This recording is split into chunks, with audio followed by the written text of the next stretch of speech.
Hey, what's going on? I'm Dr. Leila Hariri, a family and cosmetic dentist for more than 22 years, and you're listening to Ask Dr. Leila. Anything you need to know about dentistry. We're going to talk about teeth, prevention, oral health, and tons more. So relax, listen, and smile.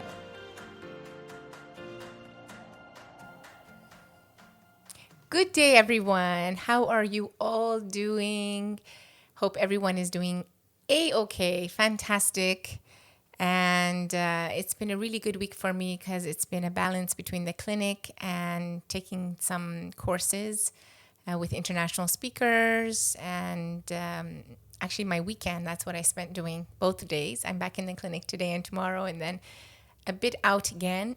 We have a yearly dental conference that comes to Dubai, I'm proud to say, and I'll be spending some time there. Anyhow, particularly I wanted to ask, how are your teenagers doing? As I have two of my own. Farbo just turned 16 this past week, and my eldest is 17. So I know the ins and outs with our teenagers. And I really want to focus on that because our podcast is actually about teenage oral health and how to keep them in tip-top shape as much as we possibly can. I always say, don't give up on our kids. Keep parents, caretakers, keep on talking to them. Believe me, in the future when they're alone or when the time comes that they have to make a decision, our voices will be in their heads and they will make the right decisions. But at times, I know we feel like we're talking to the wall. That's okay. Don't give up and keep on talking. So, what are the importance of having a beautiful smile in general? I guess that goes, but let's kind of aim this more for our teenagers. The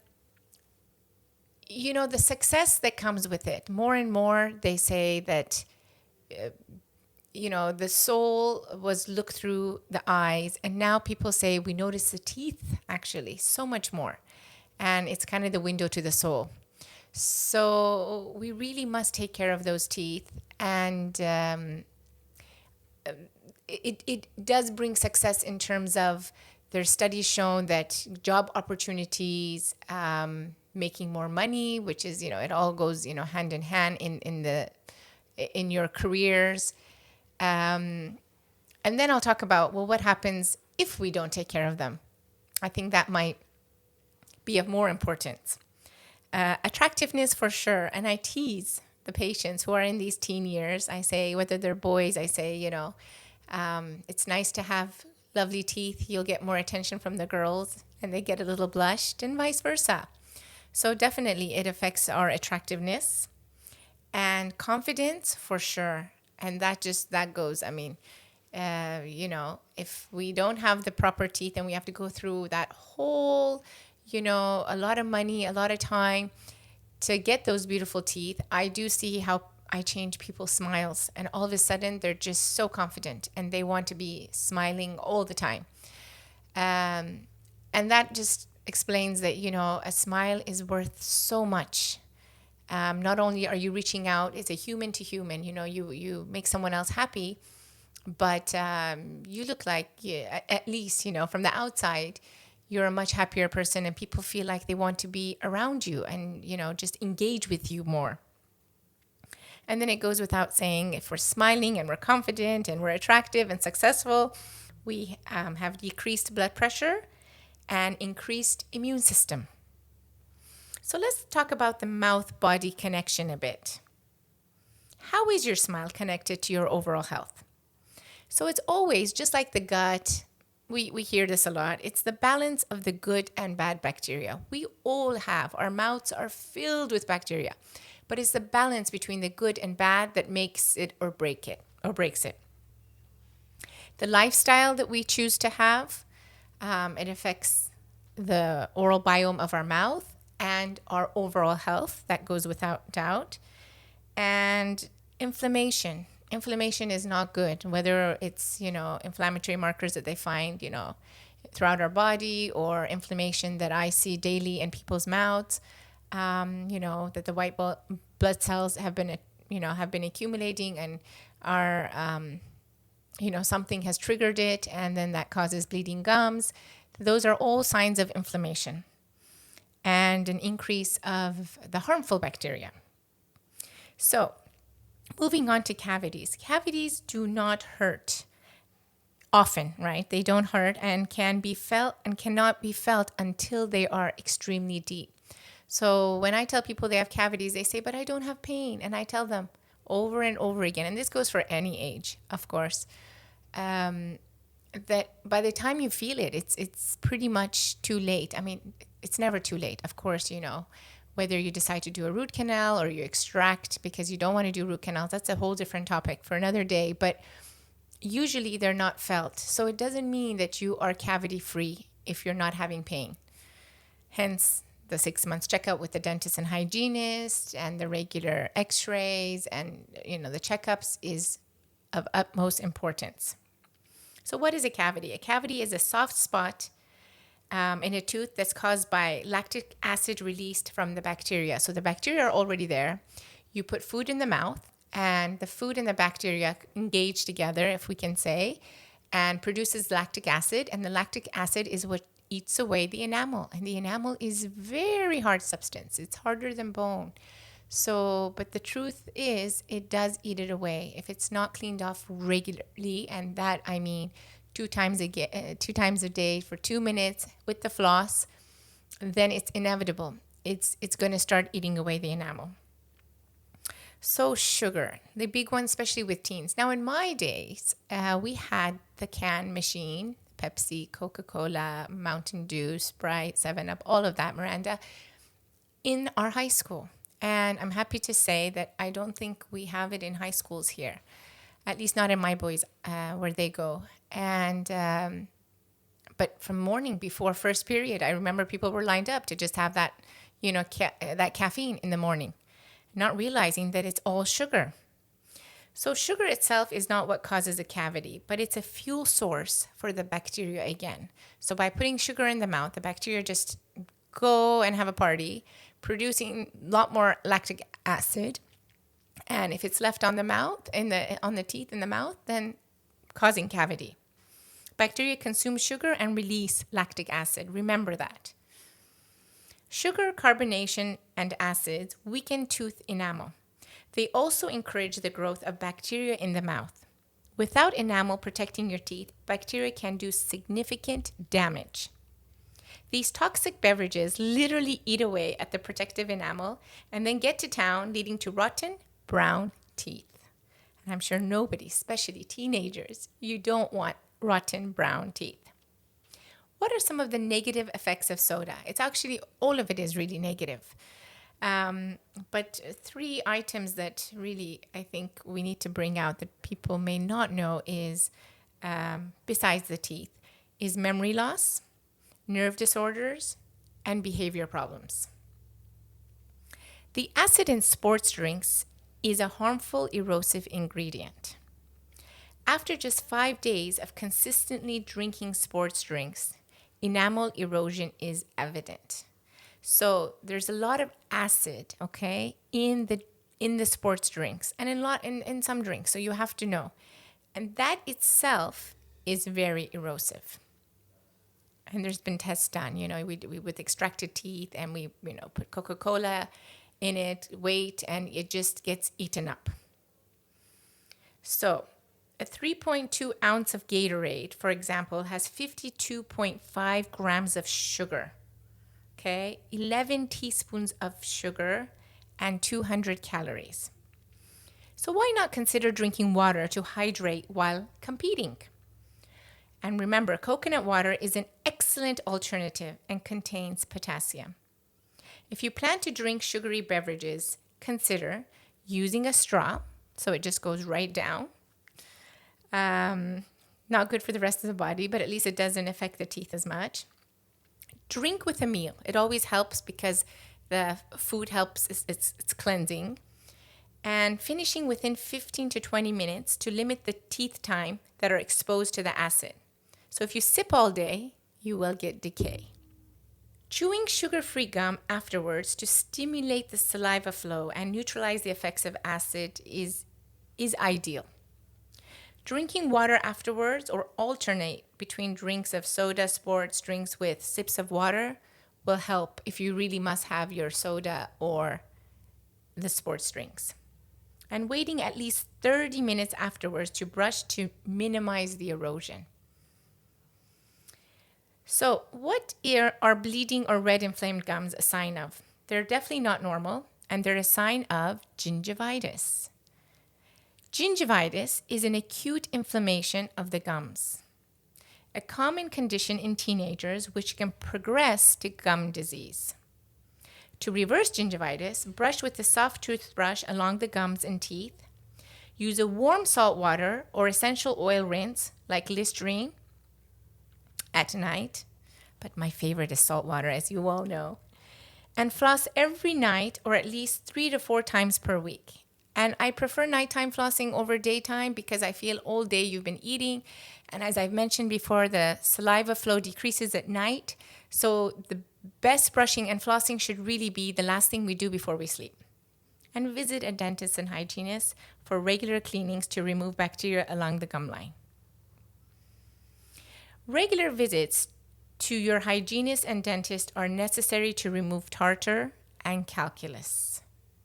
Tartar calculus is just buildup that does not brush off, and if left below the gum line, can lead to periodontal disease because it's causing a lot of the inflammatory markers.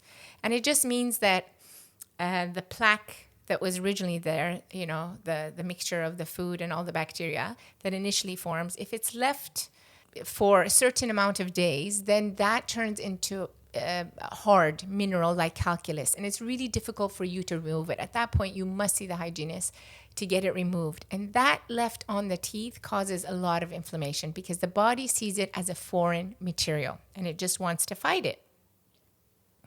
So as this topic is more towards teenagers, I want to touch upon e-cigarettes.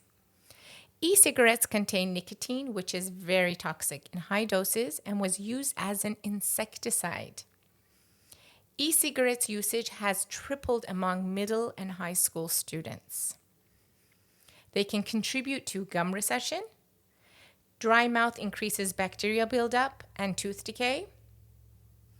And e-cigarettes causes dry mouth. And of course, gum disease and gingivitis. And it really scares me because I hear this is really happening throughout most of the schools, high schools, in the bathrooms or wherever after school. And it's very alarming. So what is the big deal with using e-cigarettes? Number one, it's addictive. It affects the brain, the nervous system, and the heart. And really, still, as teenagers, you're growing. So it's a growing brain. Blood pressure and heart rate. It affects all of that. One cartridge is equivalent to an entire pack of cigarettes. If you keep going, it's like you got an entire pack of cigarettes in one setting. And if people do regular cigarettes and you have friends that, just smoke, and you might think, what about secondhand vapor? The secondhand vapor is actually very harmful if you're not a non-smoker. So don't hang out with people who smoke. Vapor is full of chemicals, including cancer-causing ones like formaldehyde. Secondhand vapor releases toxins into the air, which non-smokers breathe in.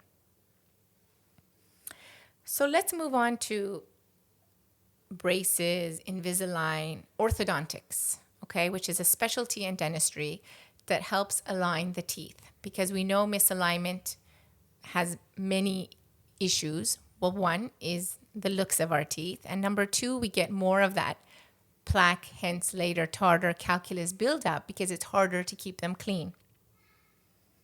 And teeth that do not have crowding are less likely to develop cavities and periodontal disease. Orthodontics are used for cosmetic reasons, but also to correct bites, crowding, or excessive spacing, the other side of the spectrum. Irregular brushing and rinsing with braces can lead to white lesions and cavities. They're demineralization spots. And you might hear me as I'm doing my checkup say, this is a demineralization spot. This is an area where you need to work on more. But For now, we're going to put it as a monitor, and we'll see you in 6 months, or whether it's 4 or 6 months that your recalls are, depending on, usually if you have ongoing orthodontics, we like to see you less than 6 months. But if you don't, then 6 months is fine. And these are in our monitor because they very well can turn into cavities if not looked after. Good brushing, rinsing, flossing habits with braces helps prevent these lesions. And whoever has braces, I tell you, for those amount of years or months that you have it, you do need to put more effort than your friends without, because they attract the food, especially under the brackets. It's like a belly, and it's right along the gum line. And again, the inflammation happens there. I know flossing takes longer, but you have to put in the effort to just weed that floss through one by one. And we show you to get really under the gums with the floss, even though you have the braces. And if you have chosen to do Invisalign, the one thing I ask is, please, every time you remove the Invisalign, do brush your teeth and, if possible, floss and then put it back on. If it's hard to do that in school, at least really rinse your mouth with lots of water. And as soon as you get home, brush it. But if you could take a toothbrush just during the time period that you have Invisalign and try to squeeze in that brushing after lunch break and snack break, it will do so much benefits for you, because the Invisalign is really thin and it's made to move teeth. So if you leave food, just imagine the food gets stuck on the teeth, and it's not good long term, and if you have, and you're not one that cleans and you're keeping it for, 1 year, 2 years, your Invisalign, the process, I mean. So just remember that side note, that try to brush, and even if you can floss after you're done eating, before you pop the Invisaligns back in. And things you should not do with your teeth. Nail biting. I have a lot of adults that come to me and say, I'm really embarrassed to say, but that chip you see in the front that you have to fix today is because I bite my nails. That's fine. It's a habit, and many people have it, but it does cause chipping in the teeth. Don't bite onto hard candies. Don't use your teeth for cutting tape or anything else. And don't bite on ice, please, because you really can cause cracks. So, as I've said, only food must go in the mouth. And then grinding. I know these years are the years before university, so there's a lot of stress and a lot of examinations. And I'm seeing more and more people in general grinding, bruxing and grinding their teeth. And if you happen to be at the gym and, want to kind of build those muscles, that's the time when we really clamp down. So most people who grind their teeth at night are not aware they do it. A night guard can be used to protect the enamel of your teeth during bruxing and grinding. If not, down the road, what happens is you're really reducing the level of your teeth, and you're going to cause sensitivity. And once that enamel wears down, that protective layer is not there anymore. So your teeth are not as strong, and you're closer to the second layer, which is the dentin, which gets decayed more easily because dentin is softer than enamel. And the looks of the teeth, it just changes. It's like tabletops, as I call them. They become flat, and you lose your vertical dimension. And this is over years, okay? I'm not talking about just teenage years, but we need to start early with this preventative appliance, which is the night guard, or you could have a day guard.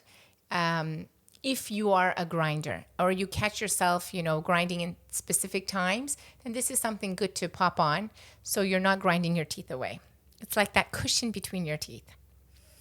And this age group is very important to start discussing wisdom teeth. Just the other day, I had a 16-year-old with a wisdom tooth.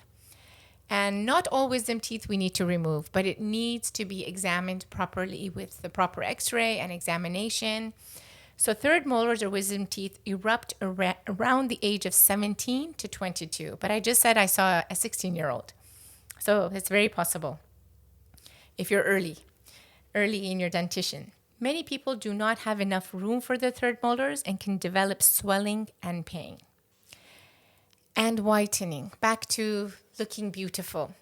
Yes, many of you ask me, and to be honest, for me, I've always played it. I say, unless it's really holding you back in whatever, during your high school years, let's wait until you become closer to an adult age. It's just something, again, that I've come up for myself. Unless if you're younger than 18, even 18 and above, here I always involve the families normally. And I want parents to say yes, it's fine if they want, if their kids want it. But I always tell you guys, you're beautiful as you are. But if you really want to do it, you're going to ask then, what is the best way? There is whitening